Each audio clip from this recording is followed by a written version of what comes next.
How's it going, YouTube? It's Joseph Perrin here, Perrin Power Sports. And do you have an automatic Suzuki Lt80 quad without a kickstart that you can't push start with a broken electric start? Yeah, me too.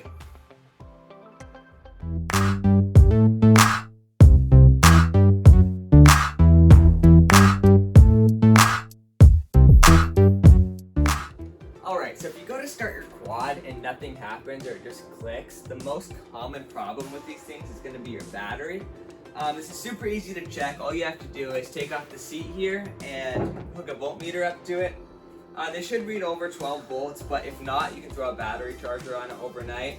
If it's still not holding charge, you're probably going to need a new one, like in my case. So I went down to the parts store and picked one up. And of course, I got the cheap one that needs to be filled with battery acid and charged for 2 hours. And then it still didn't work, so I'm going to show you what to do next if the battery wasn't the problem.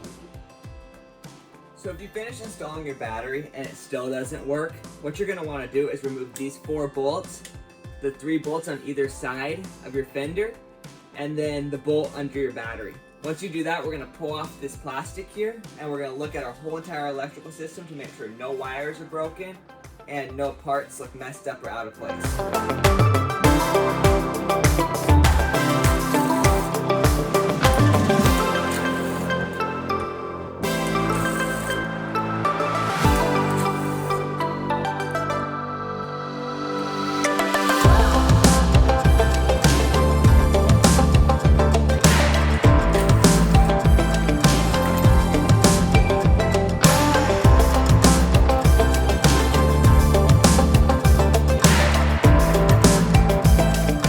Once you pull the back fender off, you're going to want to look for anything that looks out of place or any wires that were cut.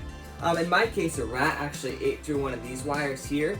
So I'm going to connect that and see if we can get my quad to turn over. Alright, so now that you know there's no wires that are messed up, the next thing to look at is going to be your reset button on the back here. Just take a flathead screwdriver and push that in, and then try and start your quad. So it looks like that was the problem in my case. There's a bunch of other little things that could cause this to not turn over. You have fuses, fuse boxes. That's some other stuff you might want to check if none of these things fixed it. Alright, so that's going to be it for today's video. If you get your quad turning over but it's still not working, I'm going to have a link right here. It's going to show you exactly how to diagnose why your quad won't start. But that's going to be it for today's video, so thank you guys so much for watching, and if you enjoyed the video or it helped you out, please consider liking and subscribing, and I'll see you in the next one.